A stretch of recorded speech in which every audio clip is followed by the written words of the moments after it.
नमस्कार. आज भगवत कृपेने आपल्या 16व्या अध्यायाची सुरुवात आपण करतोय. खरं तर 15वा खूप छान आणि खूप कठीण अशा उत्तम पुरुषाच्या अभ्यासाचा आपण प्रयत्न केला आणि त्या पार्श्वभूमीवर आता 16वा अध्याय त्या मनाने आपलंच वर्णन करणारा असं म्हणायला हरकत नाही. असं होईल की हा अध्याय सुरू करण्यापूर्वी म्हणजे गीतेतल्या आत्ता आपण जे श्लोक ऐकले त्यातला अभयम सत्ता संशुद्धी हा श्लोक सुरू होण्यापूर्वी माऊलींनी 67 ओव्यांची प्रस्तावना ज्ञानेश्वरीमध्ये लिहिली. तर आपल्याला अध्यायाची सुरुवात करण्यापूर्वी या आधी 67 ओव्यांचा अभ्यास करायचा आहे. काय आहे तसं म्हटलं तर या एवढ्या 67 ओव्यांमध्ये तर माऊलींच्या आत्तापर्यंत जो आपण अनुभव पाहिला की काही महत्त्वाचं त्यांना सांगायचं आहे किंवा सद्गुरूकडून त्यांची जे काही त्यांना असं वाटतं की हे त्यांनी त्यांच्यामुळे हे आपल्याला कृतज्ञता व्यक्त करायचे तेव्हा त्यांनी असं अध्यायाला लगेच सुरुवात केली नाही तर आपल्या निवृत्तीनाथांबद्दल आपल्या सद्गुरूंबद्दल कृतज्ञता व्यक्त केली आणि तशी ती या 67 ओव्यांमध्ये माऊली सद्गुरूंबद्दलची एक कृतज्ञता आता व्यक्त करणार. कधी कधी असं मनात येतं की गीतेचा अभ्यास का करायचा, हजारो वर्षापूर्वीचा हा ग्रंथ आणि असा इतके बदल झाले जगामध्ये तर असा इतका जुना पुराणा 5000 वर्षापूर्वीचा ग्रंथ अभ्यासायचा तर त्याचा काय आपल्याला उपयोग. तर लक्षात येतं की मनुष्य स्वभावामध्ये काहीच बदल झालेला नाही आहे. कौरव पांडवांचं म्हणजे तसं म्हटलं तर घरातलंच भावंडांचंच भांडण आहे, आजही आहे. पराकाष्ठाचा लोभ, सत्तेचा लोभ आजही आहे. काम, क्रोध, लोभ, मोह किंवा स्पर्धा, सत्तेची इच्छा या सगळ्या गोष्टी आजही आहेत. त्या 5000 वर्षापूर्वी जे काही होतं मनुष्य स्वभाव जसा काही होता तसंच आहे की द्वापार युगामध्ये आणि कलियुगामध्ये बदल पुष्कळ झाले असते तरी मनुष्य स्वभावात काही बदल झालेला नाही असं लक्षात येतं. आणि त्यामुळे मग गीता ही फक्त अर्जुनासाठी नाही आहे तर ती तुमच्या आमच्या सगळ्यांसाठी आहे असं आपण याच्यासाठी म्हणून आपण गीतेचा अभ्यास करतो. दुसरं असं आहे की गीतेत किंवा ज्ञानेश्वरीत सुद्धा मूळ प्रतीमध्ये काही बदल कोणी केलेले नाही आहेत. म्हणजे जे भगवंतांनी अर्जुनाला सांगितलेलं आहे तेच सगळं आपल्यापर्यंत आलेलं आहे. हां, सुलभीकरण केलं आहे, निरनिराळ्या भाषांमध्ये त्याचं भाषांतर झालं असेल अशा गोष्टी केल्या पण जे जसं सांगितलं आहे तसंच सांगण्याचा प्रयत्न केला आहे. त्या मूळ प्रतीमध्ये भर घालण्याचं काम केलं, बदल काही केलेले नाही आहे. म्हणजे 5000 वर्षापूर्वी ग्रंथ जो होता तोच गीतेचा ग्रंथ आज आपल्याला दिसतोय. असं आहे की जगज्जेता जो अलेक्झांडर द ग्रेट होता ना त्याचे गुरु होते अरिस्टॉटल. तर अलेक्झांडर द ग्रेट जेव्हा भारताकडे निघाला तेव्हा त्यांच्या गुरुंनी म्हणजे अरिस्टॉटलने त्यांना सांगितलं तू भारतात जातोयस, भारतातून येताना काय आणशील. तर त्यांनी 6 पवित्र गोष्टी आपल्या जगज्जेता ग्रेट अलेक्झांडरला सांगितलं या गोष्टी घेऊन ये. त्याच्यामध्ये पहिलं नाव गीतेचं, गीता आण, पवित्र असं गंगाजल ते आण, गोमाता आण, योग सांगणारे शिक्षक आण, योग शिक्षक आण, हिंदू ब्रह्मज्ञान म्हणजे जाणणारा आत्मज्ञान जाणणारा हिंदू आत्मज्ञानी किंवा हिंदू ब्रह्मज्ञानी की आता सोप्या भाषेत म्हणायचं तर हिंदू मध्ये असणारा संत अशांचा विचार कर आणि आयुर्वेदान अशा 6 महत्त्वाच्या गोष्टी भारतामध्ये आहेत. अरिस्टॉटलच्या लक्षात आलं होतं आणि त्यांनी हे आपल्या अलेक्झांडरला सांगितलं होतं की एवढ्या गोष्टींचा अभ्यास तर तिथे कर किंवा एवढ्या गोष्टी तू येताना घेऊन ये. आणि खरंच पाश्चात्य विचारवंतांचा जर विचार केला ना तर अनेकांनी गीतेचा अभ्यास केला आहे. आज 16व्या अध्यायाचा अभ्यास करण्यापूर्वी आपण 2-4 उदाहरणं दाखवा. आपण की यांचे ग्रंथ अभ्यासले नाही आहेत. आपल्याजवळ असणारे जे ग्रंथ आहेत आपण ज्ञानेश्वरीचा विचार केला तर आपल्याजवळ साखरे महाराजांची ज्ञानेश्वरी आहे, मामासाहेब दांडेकरांची ज्ञानेश्वरी आहे किंवा स्वामी स्वरूपानंदांची अभंग ज्ञानेश्वरी आहे. अनंत मंडळींनी केलेल्या अगदी ओवी भाषांतरित अशा अनेक ज्ञानेश्वऱ्या आपल्याला उभारून आहेत. गीतेचा विचार केला तर गीतेची अनंत पुस्तकं मराठी आपल्यासमोर उपलब्ध आहेत. पण जेव्हा एखादी गोष्ट आपल्याला असं वाटतं ना की पाश्चात्य लोकांनी पण याचा अभ्यास केला की लगेच त्याचं मोल वाढतं असं लक्षात येतं. चार्ल्स विल्किन्सन हा 1785 मध्ये त्यांनी गीतेचा गद्य अनुवाद केल्याचा उल्लेख आपल्याला सापडतो. 1785 म्हणजे तसं म्हटलं तर आपण आता 5000 वर्षापूर्वीची गीता म्हणतोय आणि आता 2025च आहे. म्हणजे 250-300 वर्षापूर्वी हा ब्रिटिश जेव्हा आपल्याकडे भारताकडे लक्ष गेलं त्यावेळेला त्यांचं स्वाभाविक गीतेकडे लक्ष गेलं आणि गीतेचा हा गद्य अनुवाद यांनी चार्ल्स विलिकन्सने केला. एडविन अर्नॉल्डनी सुद्धा आणखी 100 वर्षांनी 1885 मध्ये गीतेचा पद्यामध्ये अनुवाद केला. आणि आणखीन तर इतर अनेक नावं यापूर्वी पण एकदा आपण याविषयी बोललोय. इमर्सननी म्हणजे हा अमेरिकेतला मोठा विचारवंत यांनी गीता तत्वज्ञानावर निबंध लिहिलेले आहेत. कार्लाईल, सॉक्रेटिस, टॉयनबी अनेक लोकांनी गीतेचा अभ्यास केल्याचे उल्लेख आपल्याला मिळतात. आता यांचे ग्रंथ आपण जरी वाचले नसले तरी देखील या ग्रंथ गीतेवरती आहे एवढं वाचलं तरी आपल्याला लगेच मनाला आनंद होतो की अरे आमचा ग्रंथ या पाश्चात्य देशातल्या विचारवंतांनी अभ्यासला आहे आणि स्वाभाविकच त्यांचे विचार त्याप्रमाणे झाले. त्यामुळे एक गीतेबद्दलचा जो आपला विश्वास आहे तो अधिक बळकट होतो. आता तसं पाहायला गेलं तर माऊलींनी ह्या गीतेचं मोठंपण इतक्या म्हणजे सहजपणानं आपल्याला ज्ञानेश्वरीच्या रूपात मांडलं आणि मग आपल्या असं लक्षात येतं की गीतेमध्ये सांगणारा भगवंत आहे, भगवान श्रीकृष्णच आहे. ऐकणारा जो आहे तो भक्त शिरोमणी आहे, अर्जुन आहे. आणि ज्ञानेश्वरीचं जे आहे तो ज्ञानेश्वरी सांगणारा म्हटलं तर म्हणजे माऊलींसारखा संत आहे. आणि तुम्ही आम्ही सगळेजण हे श्रवण करणारे आहोत. त्यामुळे स्वाभाविकच गीतेमध्ये सांगितलेलं तत्वज्ञान अधिकाधिक सुलभ, अधिकाधिक दृष्टांत देऊन, अधिकाधिक साध्या सरळ सोप्या भाषेत सांगण्याचं मोठं कौतुक माऊलीने आपल्यासाठी केलं. असं आहे की हा जो गीतेतला विचार आहे, आत्मज्ञानाचा विचार आहे, हा विचार त्याला असं म्हटलं आहे जैसा पंचमालापू सुगंधू की परिमलू आणि सुस्वादू. पंचमस्वर आणि त्यात उत्तम सुगंध, आधी पंचमस्वर आणि त्याला सुगंध लाभलाय आणि माधुर्य, तिन्ही गोष्टी एकत्र आले असा जो काही सगळा अपूर्व वाटणाऱ्या गोष्टींचा जो ऐक्यभाव आहे ना, म्हणजे खरा आनंद ज्याला म्हणतात ना, तो या माऊलीने दिलाय.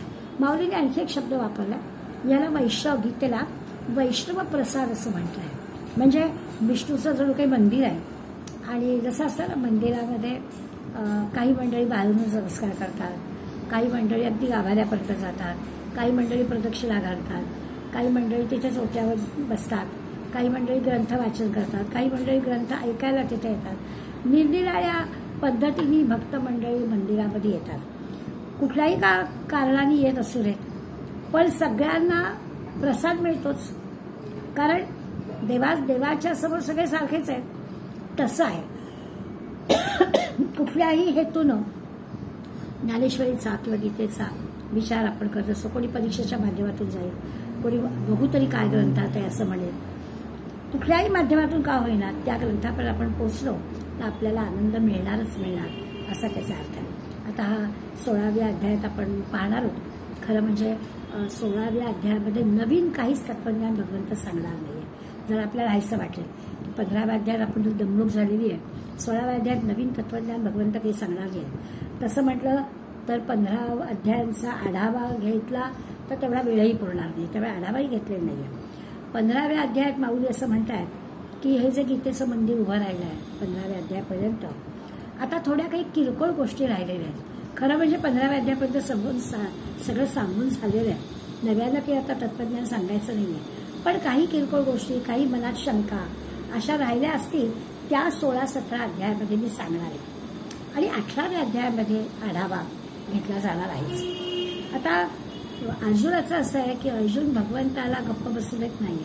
त्याच्या मनातल्या सगळ्या शंका, सगळे प्रश्न तो वारंवार विचारत आहे.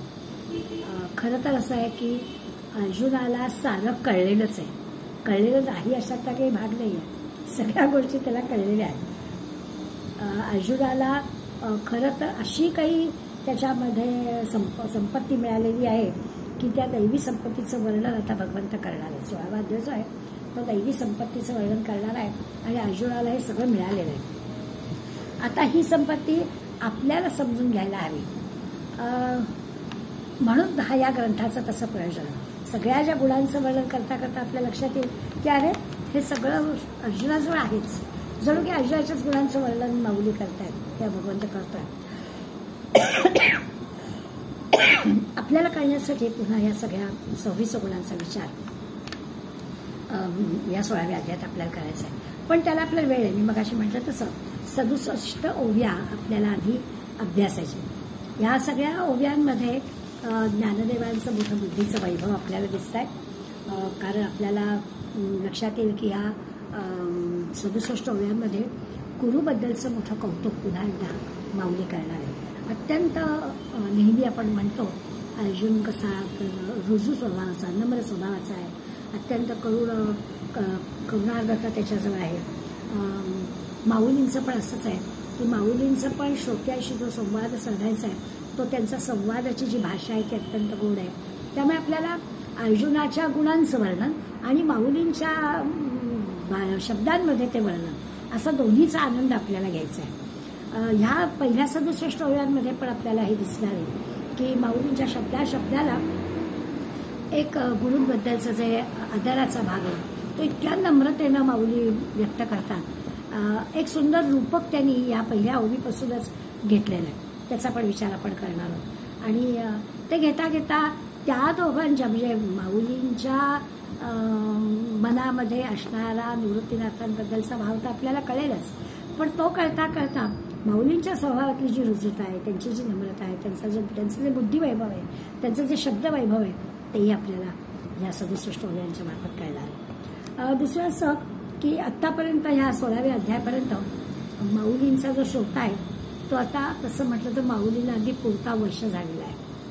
म्हणजे 15व्या अध्यायानंतर खरं म्हणजे सगळं सांगून झालं तर एकदम 18व्या अध्यायाचा विषय घेऊन चालला असता. आता काही गरज होती म्हणजे एकदम कळसा अध्याय 16 अध्याय तीच गीता झाली असते. 18व्या अध्यायाचं वर्णन आहे तेच करायचं आणि 16-17 खरं म्हणजे घेतले नसते तरी चाललं असतं. पण काही महत्वाचे तपशील आणि काहीतरी निसटून जाता कामा नये यासाठी म्हणून भगवंताने हे 2 अध्याय निर्माण केले असावे असं आपल्याला वाटतं. आणि या 67 ओव्यांबद्दल विचार करायचा म्हटलं तर खरोखरच असू दे ते आपल्या मराठी भाषेमधल्या त्या ओव्या, पण तरी देखील असं वाटतं की संस्कृतचं ज्ञान माऊलीला किती होतं, कारण त्या संस्कृतच्या श्लोकांवरती त्यांना निरूपण करायचं आहे. त्यामुळे माऊलींजवळ असणारं संस्कृत भाषेचं ज्ञान सामान्य माणसाला ती भाषा सहज उपलब्ध व्हावी म्हणून समजावून घेता दृष्टांत देता त्यात त्यांनी रमलं पाहिजे म्हणून दिलेले दृष्टांत, त्यातून आनंद मिळणारा संवाद, असं सगळं माऊलींची इच्छा आहे आणि त्या इच्छेप्रमाणे माऊली करतात. गीतेवरचंच सगळं बरोबर आहे, पण म्हणजे त्या संस्कृत भाषेवरची पण त्यांचं असणारं ज्ञान आणि मराठीचं असणारं प्रभुत्व दोन्ही गोष्टी आपल्या लक्षात येते.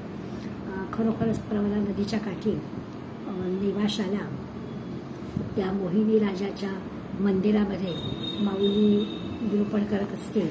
सर्वसामान्य तुमच्या आमच्यासारखे त्यावेळेचे जे प्रापंचिक जन आहेत, स्त्री पुरुष सगळे, ती मंडळी श्रोते म्हणून आली असते. अधिकारी म्हणून निवृत्तीनाथ ते पण तिथे असते. म्हणजे एकीकडे अधिकारी म्हणून निवृत्तीनाथ हजर, प्रापंचिक श्रोते म्हणून हे सगळे अनभिज्ञ श्रोते, ज्ञानाची इच्छा असणारे श्रोते आलेले असते. आणि या दोघांपुढे म्हणजे निवृत्तीनाथांपुढे पण आणि अनभिज्ञ असणाऱ्या श्रोत्यांपुढे पण ज्ञानेश्वर माऊली गीता सांगताय. असं एक त्या निवासाला फार सुंदर दृश्य त्या काळामध्ये अनेकांनी अनुभवलं असेल. प्रारंभी परमेश्वराला वंदन हा एक नेहमीचा एक हे असतो, उपचार असतो. सुरुवात करताना गणेशाची स्तुती करायची, तसं माऊलीने सुद्धा तो उपचार म्हणजे सुरुवातीला नमस्कार करायचा, वंदन करायचं हा उपचार पाळलाय. आणि तिथे सुद्धा आपल्याला त्यांच्या कल्पकतेचं, त्यांच्या बुद्धीचं वैभव लक्षात येत आहे. अत्यंत अंतःकरणात असणारा भक्तिभाव आणि पुन्हा तो ज्ञानाला पोषक वातावरण तयार करणारा अशी त्यांची प्रस्तावना या अध्यायामध्ये आपल्याला दिसणार आहे. खूप सगळं असं ज्याला आपण अनुरूप वातावरण निर्मिती म्हणून जे त्यांना आता सांगायचं आहे. अर्जुनाचे गुण आणि सगळ्यांच्या दैवी गुणांचा विचार करायचा 16व्या अध्यायामध्ये, तर त्याच्यापूर्वी आपल्या सगळ्यांची एक मनाची तयारी, वातावरण निर्मिती अशी ती करतायत आणि मग ते विषयाला प्रारंभ करणार. खरं म्हणजे हे अशीच सामान्यपणाने पद्धती असते. काही नवीन विषय सुरू करायचा असेल तर सुरुवातीला नमन करायचं, प्रारंभी वंदन करायचं आणि मग जो विषय आपल्याला घ्यायचा आहे तसा असा कीर्तनामध्ये पूर्वरंगामध्ये तो जो घेतलेला श्लोक किंवा घेतलेला अभंग आहे त्याविषयी माहिती सांगत सांगत सांगत आपल्याला त्या अभंगामध्ये सांगितलेला बोध घेणारी गोष्ट उत्तर रंगामध्ये सांगतात. तसंच इथे आहे की ज्या अध्यायाकडे आपल्याला जायचं आहे त्या अध्यायाला पोषक वातावरण माऊली आपल्याला या 67 ओव्यांच्या आधारे करून घेणार आहे आणि मग विषयाला प्रारंभ करणार आहे. याचं कारण असं आहे की माऊलींची जी भूमिका आहे ती लोकशिक्षणाची आहे. त्यांना जे सांगायचं आहे ते भगवंतांनी अर्जुनाला सांगितलेली गोष्ट लोकांना सांगायची आहे. सामान्य लोकांना त्या सगळ्यांचा उपयोग कसा होणार या दृष्टिकोनातून माऊली हे सगळं सांगतायत आणि त्यामुळे त्यांना ह्या अशा प्रकारच्या प्रस्तावनेची आवश्यकता वाटते. नाहीतर भगवंतांनी 16व्या अध्यायाची सुरुवातच अशी केलेली आहे ना की अभयसत्व संशुद्ध ज्ञानयोग व्यवस्थिती 26 गुणांची यादीच देऊन टाकलेली आहे. पण ती गुणांची यादी देण्यापूर्वी माऊलींना मात्र लोकशिक्षक असणाऱ्या माऊलींना लोकांच्या मनाची तयारी करण्यासाठी त्यांनी प्रस्तावना केली असं नक्कीच वाटतं. आता सुरुवातीला आज आपण जे 10 ओव्या पाहणार आहोत त्याच्यामध्ये एक चित सूर्याचं वर्णन ते करणार आहे. म्हणजे गुरुची स्तुती करणार आहे. गुरु म्हणजे कसा तर सूर्यासारखा असं एक गुरुस्तवन करण्यासाठी ते 67 ओव्यांमध्ये काही रूपक घेऊन आपल्या पुढे गुरुस्तवन मांडणार आहे. आपल्या लक्षात असेल की 15व्या अध्यायामध्ये एवढं मोठं तत्वज्ञान माऊली सांगितलं. आता ते सगळं जे श्रेय आहे त्याच्यासाठी त्यांना ही प्रस्तावना पण हवी आहे. हा पण त्याचा अर्थ आहे की 15व्या अध्यायामध्ये एवढं उत्तम पुरुषासंबंधी जे सांगितलेलं श्रेष्ठ तत्वज्ञान आहे त्याच्यासाठी सद्गुरू निवृत्तीनाथांबद्दलची जी कृतज्ञता आहे त्याची एक प्रांजळ कबुली ज्ञानेश्वर माऊलींना व्यक्त करायची आहे.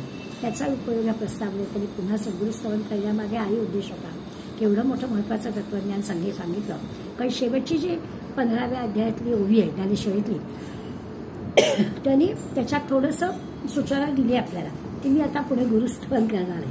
आता विश्वात्मक हा माझा स्वामी निवृत्ती राजा तो अवधारू वाक्य पूजा ज्ञानदेव म्हणे. अशी शेवटची 599वी ओवी आपण मागच्या 15व्या अध्यायाच्या अखेरची पाहिली. त्या ओवीमध्ये त्यांनी हेच म्हटलं की गुरु काय आहे तर तो ईश्वराच्या ठिकाणी आहे, परमेश्वराच्या ठिकाणी आहे आणि परमेश्वरासाठी जे योजलेलं ते जे काही विश्वरूप आहे ते रूप गुरुसाठी ज्ञानेश्वर माऊली आता वापरला आहे. आणि ही जी काही मी गुरुसंबंधीची वाक्पूजा करणार आहे माझ्या वाणीच्या मार्फत ती पूजा करणार आहे तर ती जी वाक्पूजा आहे ती या गुरु माऊलींनी स्वीकारावी अशी पण प्रार्थना माऊली करणार आहे. आता आपण प्रत्यक्ष ओव्यांचा विचार करूया म्हणजे मग आपल्याला माझ्या बोलण्याचा ज्या अर्थ लक्षात येईल की कसं रूपक माऊलींनी मांडलं आहे. सद्गुरूला वंदन आहे. पहिली ओवी आहे मावळवीत विश्वाभासो नवल उदयाला चंडांशो अद्वयामी विकासो वंदू. आता वंदन केलं आहे सद्गुरूला वंदन केलं आहे बरोबर आहे. कसं तर म्हणाले नवल उदयाला चंडांशो. चंडांशो म्हणजे सूर्य. सूर्य उगवला. आता किती साधी रोजची गोष्ट आहे ना रोज सूर्योदय होतच आहे तर असा सूर्योदय झाला आणि सूर्य उगवल्यानंतर काय काय घडतं निसर्गामध्ये तर या ओवीमध्ये म्हटल्याप्रमाणे अनेक गोष्टी घडतात. या ओवीमध्ये म्हटलं आहे की कमल विकसित होतो बरोबर आहे.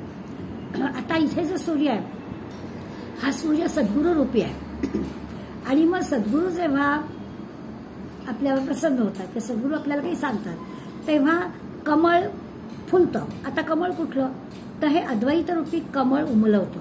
अद्वैत रूपी कमळ म्हणजे काय आहे सूर्य उदयाला आल्यावर कमळ उमलतं.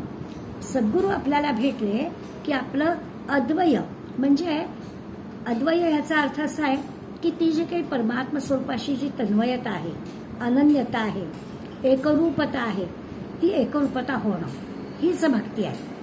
तर जेव्हा सूर्य उगवतो तेव्हा कमळ उगवतं. सूर्य उदयाला येतो तेव्हा कमळ उगवतं. तसं सद्गुरू भेटले की आपली ईश्वराशी एकरूपता होते. आणखीन काय म्हटलंय त्यांनी आता हे जे पहिल्या ओळीतलं रूपक आहे ना ते लक्षात घेतलं हे पुढे पुष्कळ जवळजवळ 17 ओव्यांपर्यंत आपल्याला या सूर्योदय म्हणजे आपल्यामध्ये झालेला सद्गुरूचा आपल्याला लाभलेलं सद्गुरूचं कृपा असा विचार केलेला आहे. आता ही जी काही सद्गुरूंची कृपा, निवृत्तीनाथांची कृपा म्हणजे जणू की सूर्य. हा सूर्य कसा? या सूर्यासारखा नाही. या सूर्याने काय होतं, हा जो सद्गुरूरूपी सूर्य आहे मोठा आश्चर्यकारक आहे. या सूर्याने काय होतं, या सूर्याने आपल्याला दृश्य जगाची ओळख होते. रात्री बघा काळोख असतो, आपले डोळे उघडे असले तरी काळोखामुळे आपल्याला काही दिसत नाही, पण सूर्य उगवला की आपल्याला दृश्य जगाची ओळख होते. अगदी बरोबर आहे. तर या सूर्याने आपल्याला या दृश्य जगाची म्हणजे या विश्वाची ओळख होते.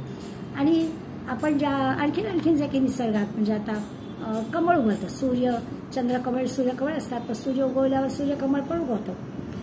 मग हा जेव्हा सद्गुरू रूपी सूर्य जो आहे तो जेव्हा उदय पावतो म्हणजे तो त्याची जेव्हा आपल्यावर कृपा होते तेव्हा हे विश्व प्रकाशित होत नाही काही. मग काय होतं, उलट असं होतं की हे जे दृश्य विश्व आहे ते कसं खोटं आहे हे आपल्या लक्षात येतं. सद्गुरूची कृपा झाली की या दृश्य जगामध्ये शिष्य अडकत नाही. या सूर्यामुळे हे दृश्य विश्व आपल्याला दिसतं, परंतु सद्गुरूची कृपा, सद्गुरू रूपी सूर्याची कृपा झाली की हे दृश्य विश्व खोटं आहे हे समजतं. कारण खरंच आहे, सगळं विश्व जे आहे, आता आपण अनेकदा सर्वम खलुदम ब्रह्म वगैरे म्हटलेलं आहे. मी म्हणजे ब्रह्म आहे, विश्व म्हणजे ब्रह्म, सद्गुरूरूपी हा सूर्य, सगळं काय ते ब्रह्म, असं सगळं कळण्यासाठी खूप करावं लागलं. मग हा जा सद्गुरूरूपी सूर्य जो उदय पावला आणि ही जी अद्वय स्थिती म्हटलं, अनन्यता म्हटलं, सद्गुरूची कृपा लाभल्यावरती परमेश्वराची एकरूपता म्हटलं, ती जर लाभली तर सगळीकडे ब्रह्ममय समजतं. मग या दृश्य जगामध्ये अडकण्याचा प्रश्नच येत नाही. एरवी गोष्ट बरोबर आहे, एरवी विश्व म्हणजे हे सगळं जे दृश्य जग आहे, या दृश्य जगामध्ये किती किती व्हरायटी आहे ती सगळी आपल्याला दिसते आहे. परंतु जेव्हा अशी एकरूपता साधते त्यावेळेला असं काही होत नाही. असा हा विश्वाचा आभासो म्हणजे विश्वाचा तरी शब्द वापरला, विश्वाभासू, विश्वाचा आभास म्हणजे विश्वाचं मिथ्यात्व. जेव्हा सूर्य उगवतो तेव्हा काय घडतं, तर हे असं विश्वाचं जे मिथ्यात्व आहे ते कळतं. त्याला शब्द मावळवी तर विश्वाभासो, विश्वाचं मिथ्यात्व कळतं. आणि मग स्वाभाविकच ते सगळं एकदा आपल्याला हे कळलं की मग त्या मिथ्यात्वावर जो बोध होतो, या दृश्य विश्वाचं मिथ्यात्व कळतं, दृश्य विश्व खोटं आहे हे कळतं. आणि मग काय बोध होतो, द्वैत संपल्यावर बोध काय होतो, तर ती अनन्यता साधते, ईश्वराची आपली एकरूपता होते. हे जे की ज्ञान आहे ते अद्वैताचं ज्ञान विकसित होतं. या अशा अद्वैताचं ज्ञान विकसित करणाऱ्या सद्गुरूला मी वंदन करतो. म्हटलं तर साधी ओवी आहे, पुन्हा एकदा ओवी वाचते म्हणजे सगळे शब्द करते. मावळवी तर विश्वाभासो, नवल उदयाला चंडांशू. दोन्ही गोष्टी कळल्या, सूर्य उगवलाय बरोबर आहे, आणि मावळवी तर विश्वाभासो, हा जे विश्वाचं मिथ्यात्व आहे ते सगळं मावळून गेलंय, द्वैत मावळलाय. कुठला सूर्य उगवला, द्वैत मावळलाय, सद्गुरू रूपी सूर्य उगवला तेव्हा हे द्वैत मावळलं. अद्वयाविधी विकासू बंधू आता, असा जो एकरूप झालेला आहे, सद्गुरूचा आणि शिष्याचा एकरूप झालेला आहे, भगवंताशी अनन्यता साधलेली आहे, त्या सद्गुरूला वंदन करतो आहे बंधू आता. असं या पहिल्या ओळीमध्ये सद्गुरूचं आणि सूर्याचं म्हटलं तर सद्गुरूला सूर्य म्हटलं, पण सूर्यामुळे हे दृश्यविश्व दिसतं, या सद्गुरूमुळे दृश्यविश्व खोटं आहे असं दिसतं आणि त्याचं मिथ्यात्व लक्षात येतं आणि मग ते अनन्यता एकरूपता साधते. पुढे जो अविद्या राती रुसोनिया गिरी ज्ञाना ज्ञान चांदणिया, जो सुदिनू करी ज्ञानिया स्वबोधाचा, स्वबोधाचा म्हणजे आत्मबोधाचा. आता तेच रूपक पुढे चाललेलं आहे. आता हा जो सद्गुरूरूपी सूर्याचा उदय झालेला आहे त्यांनी काय होतं, अविद्या राती रुसोनिया, अविद्या म्हणजे अज्ञान. एकदा का सद्गुरूरूपी सूर्य उगवला म्हणजे सद्गुरू आपल्या जीवनात आला की अज्ञान नाहीसं झालं, अज्ञानरूपी रात्र संपते. अविद्या राती रुसोनिया, रुसोनिया म्हणजे नाश पावते, रुसली, अज्ञान रुसलं म्हणजे अज्ञान नाश पावलं, अज्ञानच संपलं. सद्गुरूची कृपा झाली की अज्ञान संपलं. आणखीन काय झालं, गिळी ज्ञानाच्या अज्ञानाच्या चांदणिया, अज्ञान नाश पावतं, ज्ञान अज्ञान रूपानं ज्या रात्री चांदण्या चमकतायत त्याही निस्तेज होतात. स्वाभाविकच आहे, हा तो रोजचा अनुभव आहे की सकाळ झाली, सूर्य उगवला की आकाशातल्या चांदण्या निस्तेजच होतात, नाही दिसत आपल्याला. तसं ज्ञान अज्ञानाच्या या चकमकत्या चांदण्या म्हणजे कळताय पण नाही पण, कळताय पण नाही पण असं जे आपलं होतं तर सद्गुरूची कृपा झाली की त्या निस्तेज होतात. To be not to be असं काही आपलं होत नाही. सगळं आपल्याला ज्ञान प्राप्त होतं, अज्ञान दूर होतं, ज्ञान अज्ञानाच्या चमचमणाऱ्या चांदण्या निस्तेज होतात. आणि ज्ञानी लोकांचा हा जो सुदिनू करी ज्ञानी लोकांचा दिवस उजाडतो. सुदिन चांगला दिवस येतो. स्वबोधाचा, आत्मबोधाचा म्हणजे आत्मज्ञानाचा अत्यंत पवित्र असा मंगल असा दिवस उजाडतो. सद्गुरूची कृपा झाली की काय काय होतं याचं वर्णन या दुसऱ्या ओळीमध्ये बाऊंनी केलं. सहज आपल्या लक्षात येणारी गोष्ट आहे की खरोखरच सकाळ झाली, सूर्य उगवला की चांदण्या निस्तेज होतात. सूर्य उगवला की जे घडतं तेच सद्गुरू रूपी सूर्य आपल्या जीवनात उगवला की काय होतं तर ज्ञानप्राप्ती होते. ज्ञान अज्ञानाच्या चमकणाऱ्या चांदण्या आहेत. ज्ञान अज्ञानाच्या चमकणाऱ्या चांदण्या म्हणजे कळतंय पण नाही पण असा जो काही विषय तोही नाहीसा होतो आणि खऱ्या अर्थाने आत्मबोधाचा बोध होतो आणि ज्ञानी लोकांना ह्या आत्मज्ञानाचा अनुभव येतो. जेणे विवळती ये सबळे लाहोनी आत्मज्ञानाचे डोळे सांडिती देहाहंताची अविसाळे जीव पक्षी. आणखी काय काय घडतं आता याला जीव पक्षी म्हटलंय. या जीव पक्षाचं काय होतं सूर्य उगवल्यावर काय काय घडतं त्याचंच वर्णन करता करता सद्गुरूरूपी सूर्य आपल्या जीवनात आल्यावर काय काय होतं ते माऊली सांगतात. सद्गुरूरूपी सूर्य विवळतीये म्हटलं. विवळती म्हणजे उगवला. आता सूर्याच्या उगवण्यानं पक्षाचं म्हणजे आपण म्हणूया सांडिती देहांताची अविसाळी ते जीव पक्षाचं होतं. आणि लाहोनी आत्मज्ञानाचे डोळे सकाळी जीवरूपी पक्षी या पक्षाचे नेत्र प्रकाशित होतात. नेत्र प्रकाशित कुठले होतात? आत्मज्ञानाचे नेत्र प्रकाशित होतात. आपल्याला सुद्धा पहाटे पक्ष्यांच्या आवाजानेच लक्षात येतं चला आता सकाळ होती आहे. तसं हा जो जीव पक्षी आहे त्या जीव पक्षामध्ये सद्गुरूची कृपा झाली की त्या सद्गुरूच्या कृपेने त्या जीव पक्षाला आत्मज्ञानाचे नेत्र प्राप्त होतात. ही जी अनन्यता आहे, ही जी एकरूपता आहे, हे जे अद्वैत आहे ते कळलं की त्या ईश्वराशी एकरूपता साधते आणि ही गोष्ट सद्गुरूच्या कृपेने होते. आणि मग असं जेव्हा होतं तेव्हा हा जो जीव पक्षाचा देह आहे म्हणजे आपला देह आहे सांडिती देहाहंताची अभिसाळी जीव पक्षी मग अहंतेची घरटी सोडून ते बाहेर पडतात. नीट आपण लक्षात घेऊया.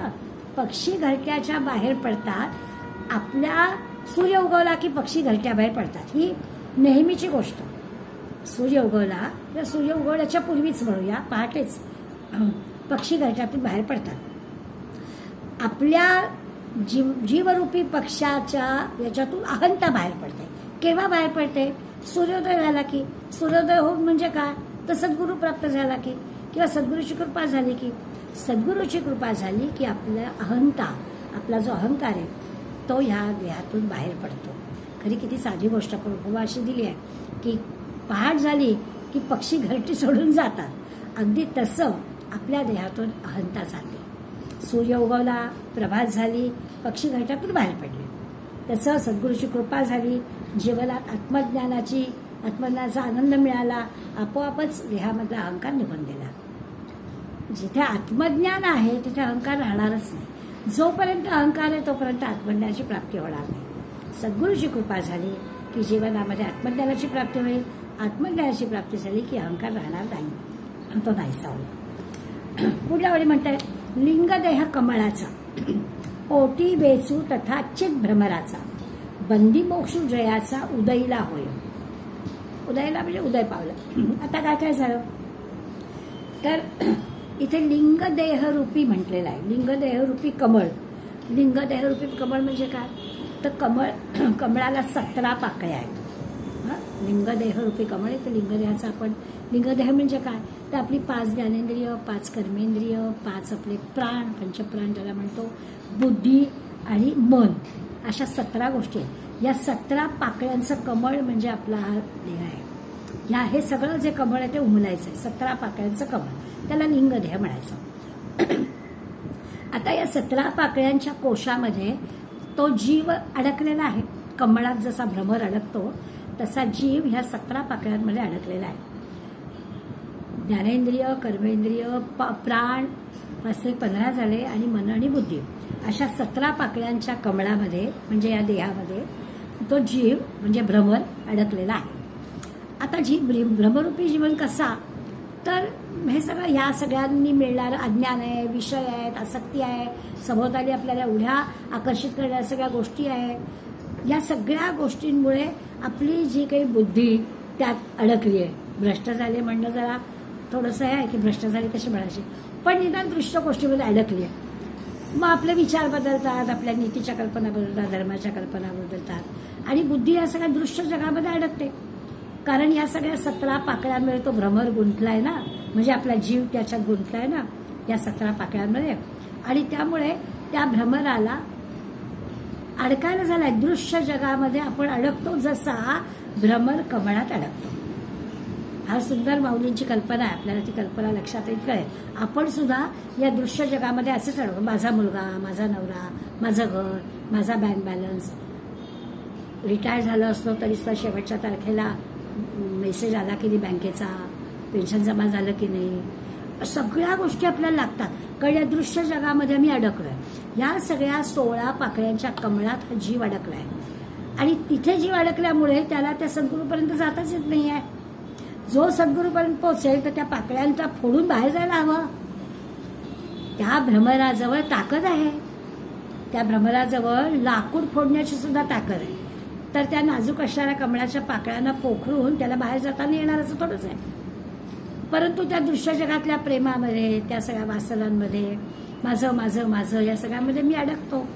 आणि तो जीव, त्याला नरदेह आहे, त्यालाही ताकद आहे, त्याच्यासाठी आपण जन्म घेतलाय, त्याच्यातून बाहेर पडता येणं सहज शक्य आहे, पण आपण पडूच शकत नाही. आपण त्याच्यातच अडकतो जसा भ्रमर कमळामध्ये अडकतो. आणि असा भ्रमर कमळात अडला.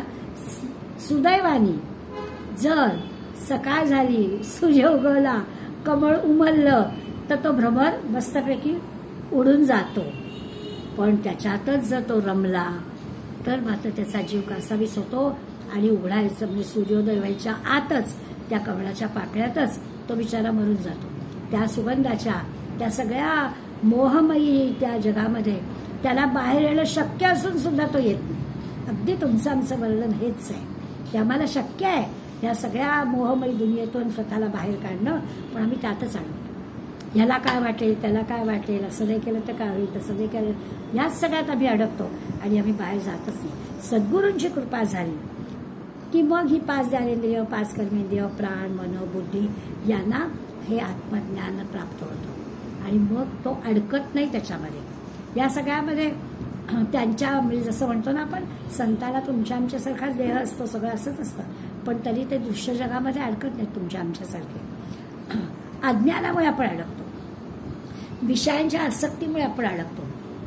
आणि मग असं अडकलं म्हणजे मग आपली बुद्धी भ्रष्ट झाली आहे, बुद्धी काम करत नाहीये वगैरे वगैरे आपण म्हणतो. असं आहे. तो मकरंदाची चव लागली ना त्या भ्रमराला की मग ते भोगण्यामध्ये तो असा काही दंग होतो, त्या मधामध्ये असा काही दंग होतो की त्याला तो वेळ काळ विसरतोच आणि मग तो असा अडकतो. मग तो नेमकं असं असतं ना की सूर्यास्ताला ते कमळ उमलतं आणि सूर्योदयाला उगवतं आणि सूर्यास्ताला मावळतं. तर भ्रमर फिरता फिरता त्या कमळामध्ये बसतो, त्या सुगंधामध्ये, त्या मधामध्ये असा काही अडकतो की ते सूर्यास्ताला मिटतं कमळ आणि आत अडकून बसतो. आता आत अडकलेल्याला बाहेर येणं शक्य नाहीये का? आहे, पण नाहीच. माझ्याजवळ असणारी शक्ती मला माहीतच नाही. त्या भ्रमराजवळ असणारी शक्ती त्याला माहितीच नाही. लाकूड पोखरण्याची सुद्धा ताकद असणारा तो भ्रमर आत राहून जातो आणि बाहेर येत नाही. सूर्य उगवेपर्यंत रात्र काढतो त्याच्यामध्ये. त्याच्या सुदैवाने सूर्योदय झाला आणि खरंच तो जिवंत असला तर त्याला ह्या सगळ्या परत सृष्टीचा आनंद घेता येतो, नाहीतर आतच तो मरून जातो. आपलं अगदी असंच होतं की या दृश्य जगामधल्या या सगळ्या मोहमयी दुनियेत आपण अडकतो अडकतो अडकतो आयुष्य संपतं. पण सद्गुरूरूपी सूर्य उगवला तर मात्र आपलं काम झालं. तो सद्गुरूरूपी सूर्य उगवला तर या सगळ्या बंदिवासातून आपण मुक्त होतो. ज्ञानेंद्रिय, कर्मेंद्रिय, प्राण, मन, बुद्धी यावर आपण विजय प्राप्त करू शकतो आणि या मोहमयी दुनियेत अडकायचं नाही, याच्यातून आपल्याला बाहेर पडायचं आहे. छान निसर्गातली एक साधी गोष्ट माऊलींनी या जीवरूपी चैतन्याला लावून दाखवली आहे. आपल्या सगळ्यांना दासबोध आपण पाहिलाय. देहाचे 4 भाग असतात. हा दिसणारा जो आहे तो स्थूल देह आहे, जो सूक्ष्म देह आहे तो वासनांचा आहे. आपण ज्या लिंग देहाचा विचार केला, लिंग देह कमळाचा असं म्हटलंय ना, तो लिंग देह तो अज्ञानाचा आहे आणि ज्ञानाचा देह आहे तो महाकारण देह आहे. कारण देह म्हणजे लिंग देह तो अज्ञानाचा आहे आणि महाकारण देह तो ज्ञानाचा आहे. या सगळ्याचा अभ्यास आपण यापूर्वी केलेला आहे. तर स्थूल देह संपला तर दुसरा मिळतो. हा देह संपला तर काय तो दुसरा देह मिळणारच आहे. वासनांचा जो देह आहे तो सुटत नाही. त्या वासना कॅरी फॉरवर्ड होतात.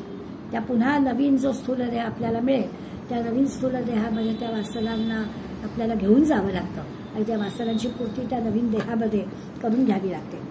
त्याच्यासाठी मग तो पलीकडे जो लिंग देह त्याच्याही पलीकडे असणारा जो तिसरा लिंग देह आहे हा ज्ञानेंद्रिय कर्मेंद्रिय की आपण ज्या 17 गोष्टी पाहिल्या मनबुद्धी या सगळ्यांमध्ये या जीवात्मा त्याच्यामध्ये राहत असतो. आता या 17 गोष्टी तो जो अडकणारा जीव आहे त्याला माऊलीने भ्रमराची उपमा दिली आहे. त्याला त्यांनी शब्द दिले चित भ्रमर. परत एकदा उभी वाचते म्हणजे आपल्याला लिंग देह कमळाचा, पोटी वेचू तया चित भ्रमराचा. हा जो 17 गोष्टी जो अडकणारा आहे त्या जीवाला भ्रमर म्हटलं, त्याला चित भ्रमर म्हटलं. आणि सद्गुरू रूपी ज्ञान सूर्य हा जर उगवला म्हणजे आपल्याला भेटले, सद्गुरू भेटले तर हे लिंग देहरूपी कमळ उमलतं आणि अज्ञानाकडून ज्ञानाकडे असा हा महाकारण देह जो आहे तो आत्मज्ञानाकडे म्हणजे तो जीव जातो, त्याला मुक्ती मिळते, मोक्ष मिळते असं जे आपण म्हणतो ते होऊ शकतं. पण याच्यासाठी हा सगळा असा प्रवास करावा लागतो. मग आपोआपच तो जीव बंदिवासातून मुक्त होतो, अज्ञानाच्या बंदिवासातून मुक्त होतो आणि जन्ममरणाचं जे चक्र आहे त्या चक्रातून त्याची सुटका होते. पहिल्या 4 ओळ्यांमधला हा जो काही विचार आहे तो आपल्याला नीट कळला असेल. आता पुढला आणखी याच्यात एक दृष्टांत माऊली देत आहे 5व्या 6व्यामध्ये, त्या आपण दोन्ही ओळ्या एकत्र वाचूया म्हणजे आपल्याला कळेल. शब्दाची या आसकडे भेद नदीच्या दोही थडी आरडाते विरह वेळी बुद्धिबोधू आणि तया चक्रवाकांचे मिथुन सामरस्याचे समाधान भोगवी जो चित गगन भुवन दिवा. 2 ओळ्यांमध्ये आणखीन एक निसर्गातल्या गंमतशीर गोष्टीचा उल्लेख माऊली करतात. की ती निरीक्षण शक्ती असे इतक्या कमी वयामध्ये काय काय गोष्टी त्यांनी निसर्गातल्या पाहिल्या आणि त्याचा आपल्या जीवनाशी अर्थ कसा लावला. चक्रवाक पक्षाचं उदाहरण या 2 ओव्यात माऊली घेतात.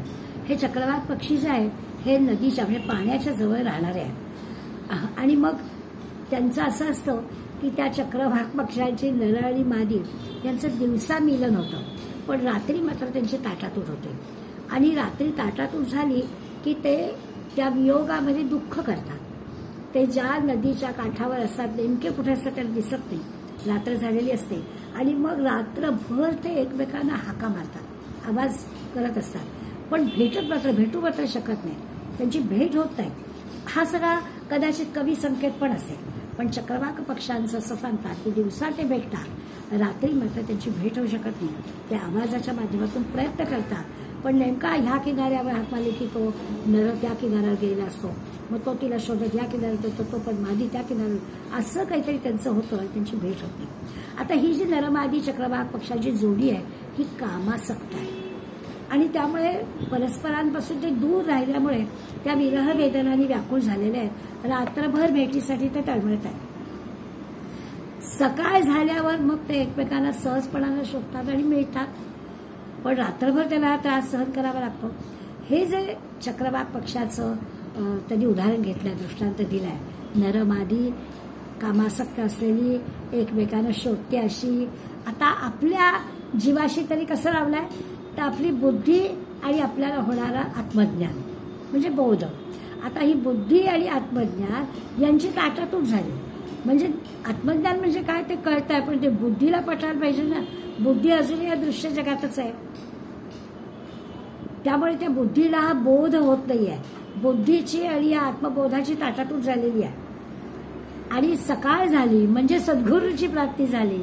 सद्गुरूंचा झालं की मग तो बोध होतो आणि मग तो बोध झाला, आत्मज्ञानाचा बोध झाला की बुद्धी मग आपली या दृष्टीने विचार करायला लागते, आत्मज्ञानाची प्राप्ती होते. आता दोघांच्या ह्या चक्रवाक भेटींच्या मध्ये अडथळा कसला आहे, अडचण कसली आहे, अंधाराची.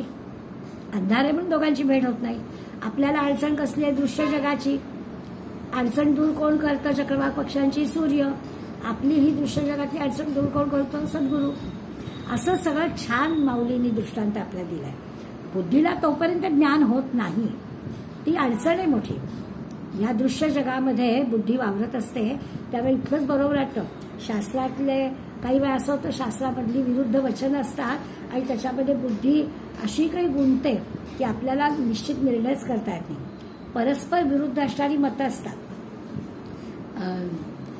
यूट्यूबवरती कीर्तनं आपण ऐकतो. एकदा दोन्ही चांगले उत्तम कीर्तनकार आणि जुगलबंदी म्हणतो ना, तशी जुगलबंदी होती कीर्तनाची. एक जण वर्णन करत होता, दोघेही उत्तम कीर्तनकार होते, हुशार होते, आवाजाची छान मुद्दा पटवून देण्याचं कौशल्य होतं, आवाज चांगला होता, सगळ्या पटाईतच मंडळी होते. आणि अशाने एक जण सांगत होता की प्रारब्ध श्रेष्ठ आहे आणि दुसरा म्हणतो की प्रयत्न श्रेष्ठ आहे. आणि योगायोगांची गंमत अशी आहे, म्हणजे मुद्दामच केलेला योगायोग कसला की या दोघांनी अभंग घेतला तर तुकारामाचा. म्हणजे एकच आपले संत तुकाराम प्रारब्धाला पण बरोबर म्हणतात आणि प्रयत्नाला पण बरोबर म्हणतात. आणि दोघंही जर आपापलं वाक कौशल्य पणाला लावून आपलाच मुद्दा कसा बरोबर हे सांगतात. आता असं जेव्हा ऐकतो ना, म्हणजे तेव्हा बुद्धी अशी अडचणीत येते. भिन्न भिन्न मतं जेव्हा आपण ऐकतो तेव्हा बुद्धी अडचण येते. आता हा कीर्तनकारांचा विषय आपल्याला त्यांच्यापुरता असतो, आपण काय फक्त ऐकणारे असतो. पण आपली अडचण काय होते की दृश्य जगामध्ये आपण पाहतोय ते पाहायचं की आपल्याला जे भगवंता म्हणजे आत्मज्ञानाच्या बोधासाठी आपण प्रयत्न करतोय ते पाहायचं. अशा अडचणीत आपण सापडलो. हे बरोबर का हे बरोबर आपल्याला समजत नाही. निरनिराळ्या प्रकारची तत्वज्ञान आपल्याकडे आहे. जसं सांख्य तत्वज्ञान आहे, चार्वाक तत्वज्ञान आहे आणि द्वैत अद्वैत अशा वेगळ्या प्रकारच्या तत्वज्ञान आहेत. उपासना म्हणतात की उपासनांचे कितीतरी प्रकार आहेत.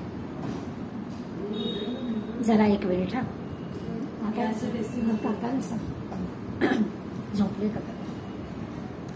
तर अशा या सगळ्यामुळे काय होतं की नेमकं काय बरोबर काय चूक. सामान्य बुद्धीला असे नवविधा भक्तीचे अनेक प्रकार, उपासनेचे अनेक प्रकार, तत्वज्ञानाचे अनेक प्रकार, की नेमकं काय करावं ते समजत नाही. आता ह्या ज्या दोन ओव्या आपण पाहिल्या त्याच्यावर आपल्याला कळेल की सद्गुरूंची ही मदत किती आवश्यक असते. नदीच्या दोन तीरांवरचे हे जे दोन पक्षी आपण पाहिले तसं आपलं बुद्धीचं आणि ज्ञानाचं होतं की आपण अशा प्रवृत्ती निवृत्तीच्या दोन तीरांवर असतो, दृश्य जगाच्या आणि आत्मज्ञानाचं. नेमकं काय करावं. नरदेह मिळालाय मग आत्मज्ञानाचा विचार करावा. आणि हे जे दृश्य जग दिसत आहे ते तर आपल्याला मोहबई आहेच दुनिया. तर ह्या दोघांना एकत्र येण्यासाठी काय करायचं. अशा दोन तीरावर असणाऱ्या दोन गोष्टी कधीच एकत्र येत नाहीत. एकत्र येण्यासाठी आपल्याला जशी सकाळ व्हावी लागते तशी एकत्र येण्यासाठी आपल्याला आत्मज्ञानासाठी आपल्याला सद्गुरूची आवश्यकता असते. आपोआपच ह्या गोष्टी होतात. आता ही जी बुद्धी आहे ती आत्मज्ञानासाठी आतुर झालेली आहे. भेटीसाठी जसे ते दोन पक्षी आतुर झालेले आहेत तसं ही बुद्धी सुद्धा आत्मज्ञानासाठी आतुर झालेली आहे. आणि आड काय येत आहे तर आपण पाहिलं त्या दोन चक्रवाक पक्ष्यांना आड येते रात्र, काळोख, अंधार. तसं आपल्याला विषयांची आसक्ती, आपले अनेक तर्क कुतर्क, आपला नेमकं हे का ते असं ते आपल्याला to be not to be होतं. काही वेळा आपला कसला आग्रह असतो आणि आपले असे बुद्धीतले जे दोष असतात या सगळ्या आपल्याला अडचणी येतात. आणि त्यामुळे आपल्याला खरं काय ते बुद्धीला ज्ञान होत नाही.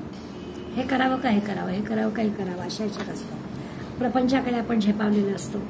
आणि मग नरदेहाची हा देह कशासाठी आहे तर आपल्याला या जन्मच्या चक्रातून सुटण्यासाठी मिळालेली संधी आहे असं वाचलं की मग प्रपंचातलं हे कमी होतं. पुन्हा प्रपंचाकडे ओढ जाते, मग हे सगळं बाजूला राहतं. असं काहीतरी आपलं म्हणजे बुद्धी आणि हे बोध म्हणजे आत्मज्ञान यामध्ये आपण फार गडबडतो. आणि त्यामुळे आपल्याला नेमका निर्णय घेता येत नाही. आणि मग ते जे म्हटलं दोघांची भेट होत नाही. सूर्योदय झाला की दोघांची भेट होते. तसं आपण दृश्य जग का आत्मज्ञान या दोघांचा आपल्याला नीट निर्णय होत नाही. पण जर का आपल्याला योग्य गुरु सद्गुरूचं मार्गदर्शन मिळालं, सद्गुरूपी सूर्य आपल्या जीवनात आला तर मग काम होतं. इथे म्हटलं आहे आकाशरूपी घरामध्ये सूर्य जसा आकाशरूपी घरात येतो तसं आपल्या मनात. आपलं आकाशरूपी घर म्हणजे काय आपलं मन. तर आपल्या मनामध्ये सूर्य उगवला, सद्गुरू प्राप्त झाला की मग बुद्धीची आणि बोधाची भेट होते.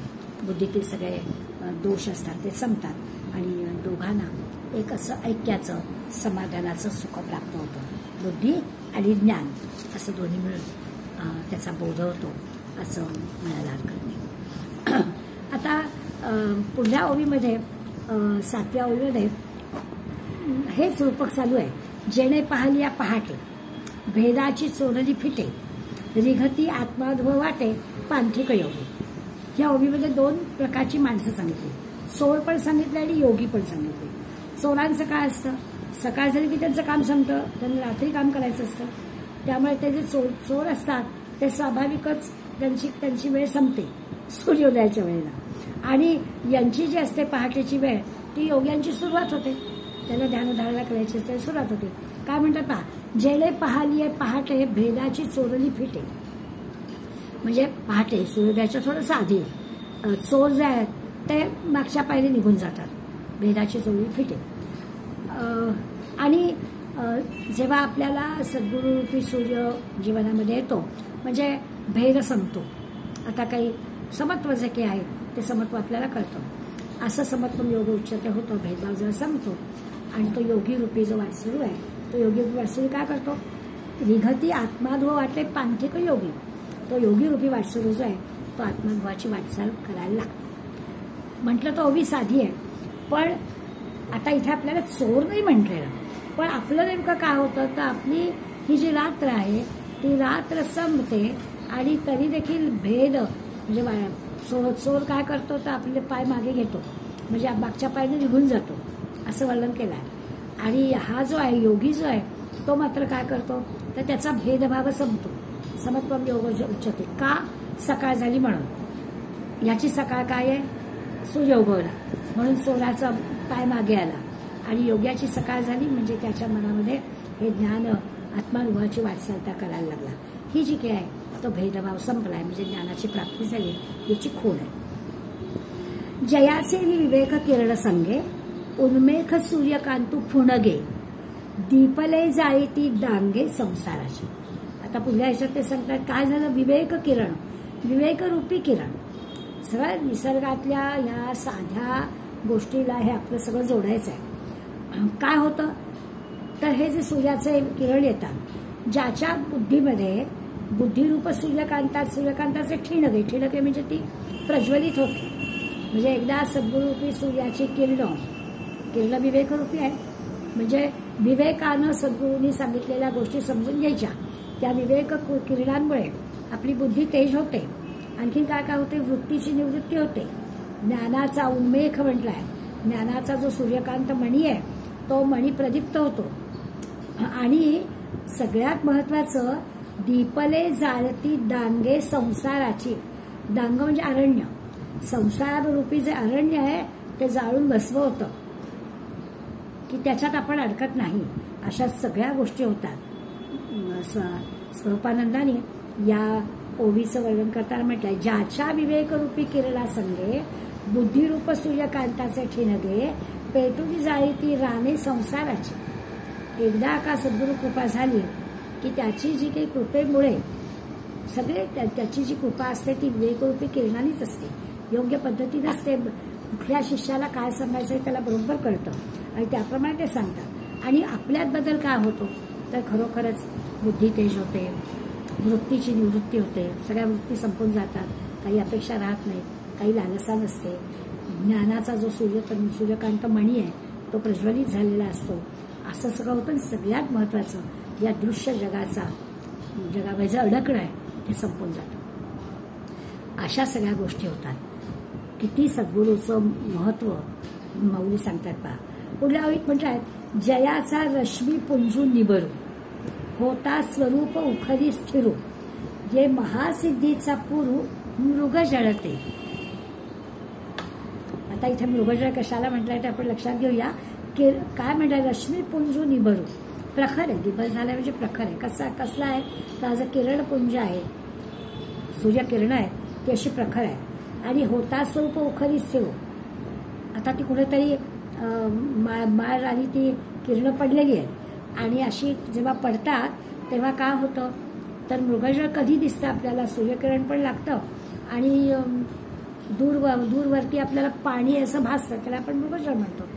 त्या निसर्गातल्या गोष्टीचा माऊलीने उपयोग केलाय. ते म्हटलं, जेव्हा सद्गुरूरूपी सूर्य आपल्या उगवतो तेव्हा त्याची जी किरणं आपल्यावर पडतात, म्हणजे आपल्या अज्ञानावर पडतात आणि आपलं अज्ञान दूर होतं ना.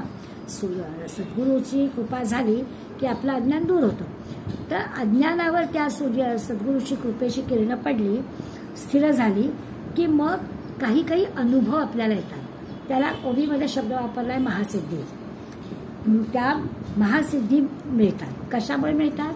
आपलं अज्ञान दूर होताना, म्हणजे जसं शब्दसिद्धी प्राप्त होते, आपण बोलू तसं घडतं, आपल्याला जे हवं आहे ते आपोआप घडतं, आपण न मागता आपल्याला काही गोष्टी मिळतात. मग आपल्याला असं वाटतं हे माझ्या मनात पण नव्हतं, असं कसं झालं? ती जी आहे ती सद्गुरूची कृपा. आपल्या अज्ञानावर पडणारे जे किरण आहेत सूर्याचे, म्हणजे आपल्या आता सद्गुरू कृपेचे, त्या किरणामुळे होतं. काही वेळा मात्र असं होतं की त्या सूर्यकिरणांची म्हणजे काही सद्गुरूची कृपा अशी होते की त्यावेळा मिळालेल्या महासिद्धींमध्ये आपण अडकतो. तिथेही अडकायला होतं आणि मग गडबड होते. त्याला मृगजळ शब्द वापरला की प्रत्यक्ष पाणी नाही आहे पण पाणी आहे असं वाटतं. आणि आपल्याला ज्या आपल्यावरती भगवंताची किंवा सद्गुरूची कृपा झाली आहे आणि म्हणून आपल्याला जे वाटतं आहे त्याच्यामध्ये त्या मोहात आपण अडकतो, त्या मृगजळात आपण अडकतो. निरनिराळ्या प्रकारची त्या शिष्याला काही सामर्थ्य प्राप्ती होतात आणि त्या सामर्थ्यामध्ये सुद्धा हा शिष्य अडकतो, तिथे प्रगती खुंटते. म्हणून त्या महासिद्धींचा उल्लेख त्यांनी केला आहे. तसं पाहिलं तर महासिद्धी अष्टमहासिद्धी आहे. आपण सकाळी काकडावरती म्हणतो अष्टमहासिद्धी लाभती तुझा झाली ती दरबार. म्हणजे दरबारात आलेले, तुझ्या मंदिरात आलेले जे शिष्य आहेत त्या शिष्यांवर तुझी कृपा झालेली आहे म्हणून ते इथे आले. आणि तुझी कृपा इतकी झाली की त्यांना काही सिद्धी प्राप्त झालेल्या आहे. अणिमा, महिमा, लघिमा, प्राप्ती, प्राकाम्य, इशिता, वशिता आणि प्राकास्य, अशा या 8 प्रकारच्या सिद्धी मिळतात. काय आहे त्याचे अर्थ थोडक्यात बघून घेऊया. पूर्वी आपण एकदा बघितलेलं आहे की लहान शरीर आपलं सूक्ष्म करणं किंवा शरीर मोठं करणं, हलकं करणं, किंवा परमेश्वर प्राप्ती झाली म्हणजे आपल्या शब्दाला काही सिद्धी मिळणं, जसं आपण बोलू तसं घडणं, किंवा चटकन अदृश्य होता येणं, एकाच वेळी अनेक ठिकाणी जाता येणं, अशा निरनिराळ्या सिद्धी या शिष्यांना प्राप्त होतात. किंवा एखाद्या विषयांची मनामध्ये आसक्ती येणं, हे मला हवं आहे असं वाटणं आणि ते सहज प्राप्त होणं, अशा ज्या गोष्टी आहेत त्या सगळ्या गोष्टी म्हणजे त्या अज्ञानावर भगवंताची किंवा सद्गुरूची पडलेली कृपेची किरणं आहे. आता आपण लक्षात घेतलं मृगजळामध्ये सूर्याची किरणं पडतात आणि दूरवर पाणी त्याचा भास होतो आणि प्रत्यक्षात तसं नसतं. तसं अजून आत्मज्ञान झालेलं नाही आहे. या ज्या महासिद्धी प्राप्त झालेल्या आहेत त्या महासिद्धीमध्ये शिष्य रमला तर त्याला धोकाच आहे. तिथे न रमता त्यांनी पुढे जायला पाहिजे आहे. म्हणून अज्ञानावर नुसती कृपेची किरणं पडून भागणार नाही, ते अज्ञान दूर झालं पाहिजे तर त्याचा उपयोग होईल. म्हणून पुढल्या ओवीमध्ये लगेच ते सांगतात, जो प्रत्येक बोधाची या माथया सोहंतेच्या मध्यानी आलिया, लपे आत्मभ्रांती छाया आपण पातळी. म्हणजे काय तर सद्गुरूरूपी सूर्य उदय पावला, मग आता काय झालं, आता माध्यान्ह झालं, दुपार झाली. सकाळ होती तेव्हा काय काय झालं ते पाहिलं, छानपैकी कंबळ उमललं, त्याच्यातून आपण बाहेर आलो वगैरे वगैरे. आता ते मिळाले माध्यान्ह झाली. म्हणजे काय झालं तर तत्वमसी अहम ब्रह्मास्मी याचा थोडा बोध झाला शिष्याला. सद्गुरूची कृपा झाली त्यामुळे आता हे तत्वमसी म्हणजे काय ते कळलं. सोहम सज्ञान झालं. आत्मस्वरूपाविषयी जी काही भ्रांती होती ती पण संपली. कळलं आपल्याला काय ते. माथ्यावर आला ना सूर्य, त्यामुळे सगळ्या गोष्टी कळलं. आता याचा पण अर्थ आपण लावला पाहिजे. सूर्य जेव्हा माथ्यावर येतो तेव्हा आपली सावली आपल्या पायात पडते.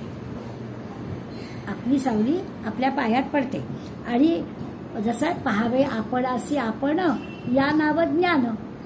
आपण आपल्याला पाहायचं याला आत्मज्ञान म्हणतात. तशी जी काही स्थिती आहे ती दुपारी म्हणजे माध्यान्हकाळी होते. आणि मग काय होतं तर ते द्वैत पूर्णपणाने संपतं. सोहम सहा तो मीच आहे अशा प्रकारचा देहाची आणि आत्म्याची जी काही भ्रांती आहे, देह संपला तरी मी कसा अंवर आहे याच्याबद्दलचं जे ज्ञान आहे ते आपल्याला समजतं.